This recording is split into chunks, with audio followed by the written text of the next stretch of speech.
जी हाँ, ये भाई साहब को अब गिरफ्तार कर लिया गया है। अरे ये तो इतना बड़ा अपराध किए, इतना बड़ा अपराध किए हैं कि इनको अब जेल के कटघरे में रखा जा रहा है।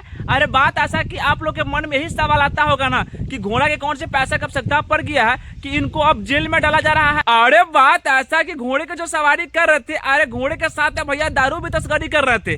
अरे जैसे पुलिस के मालूम चल गया तो पुलिस आए और घोड़ा और दारू तो पकड़ा गया, लेकिन आदमी सही फरार हो गया। अरे जानते घोड़े के लिए सरकार क्या किया जाएगा? अरे घोड़े के लिए आदमी को बहाल किया जाएगा जो इनको टाइम पर खाना भी मिल जाए और टाइम पर इनको देखभाल भी हो जाए। चलो दोस्त, अब दिखाते दिव्यांशु तिवारी के बारे में। वो माय गॉड, ये तो पवन सिंह ओझा सर के अपार सफलता के बाद अब तो बन गया है लालू प्रताप यादव। आपको तो पता है ना कि लालू ने तेज प्रताप को अरे घर से, पार्टी से, हर जगह से किस तरह से निकाल रहे हैं। अरे उसी बार बिहाइंड दिस थिंग, अरे वही लालू की आवाज में भैया प्रियांशु ने इस तरह से वीडियो बना रहे हैं। बाबू, ये अब तुम्हारा हिस्से का जमीन जायदाद का कागज पत्र उठाओ, करो, लेकर भाग यहाँ से। बचपन में हम तोरा खिलौना से नहीं खेलने दिए तो भावना से खेलेगा। मार देंगे दुम का वही नाची गिर जाए। चलो अब बात कर लेते हैं डिम्पल सिंह के बारे में। अरे इनको बड़े मंच पर कोनो खोद के भाग गया तो ये गाली देने लगी। अरे बात ऐसा है कि बड़े मंच पर भैया अपना एक माहौल इकट्ठा करना चाहती थी, पर उस माहौल के बीच में एक ऐसे आदमी आते हैं जो पैसा देते हैं, पर उनको पैसा देने का नजरिया ठीक नहीं रहता है। तो इस तरह से भैया डिम्पल से काफी खराब लगता है। लेकिन वही डिम्पल सिंह कहते हैं इनको माधर। अरे इनका अगला स्टेप गाड़ी का क्या होता है जो आप लोग काफी भली बात समझते हैं।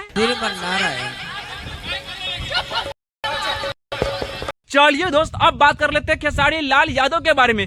अब तो यो काजल रखवानी को भैया उल्टा जवाब दे दिए हैं, काहे कि आप लोग के पता है ना कि वही काजल रखवानी अरे किस तरह से खेसारी को पेरे जा रहा है। अरे अपने गाने के माध्यम से भैया इस तरह से रेले जा रहा है, पर अब तो खेसारी का बर्दाश्त नहीं हो रहा है, जो अब खेसारी लाइव आके इस तरह से कह रहे हैं। और जिसको आपको तो पता ही है कि जब लोग मार्केट से आउट होते हैं तो खोदते मुझे ही है। बिगोड़ जी का बिगोड़ी, लेकिन अब हम बिगड़े बना। अरे नहीं मेरे दोस्त, अब इतना ही ना, अखिलेश कश्यप भी अपने गाने के माध्यम से अब काजल रखवानी को इस तरह से रेलवा रहे हैं।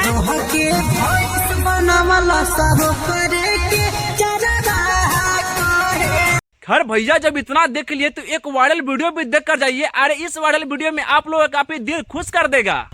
ओ मिस्त्री, तुम्हें इतने दिन हो गए अभी तक कुछ काम नहीं हुआ? इसमें तो अभी 2 साल और लगेंगे। क्यों? दिहाड़ी में तो ऐसे ही होता है मैडम। एक काम करो, इसे ठेके पे ले लो और जल्दी खत्म करो। ठीक है। और सुनो, अरे हाँ भाई लोग, मेरा वीडियो में मजा आ गया तो मेरा वीडियो को लाइक कीजिए, कमेंट कीजिए, साथ में शेयर भी कर दीजिए। और हाँ, मेरे चैनल को सब्सक्राइब करना नहीं भूलिएगा, क्योंकि अगला वाला वीडियो सबसे पहले आपको ही बहुत जल्द देखने को मिलेगा।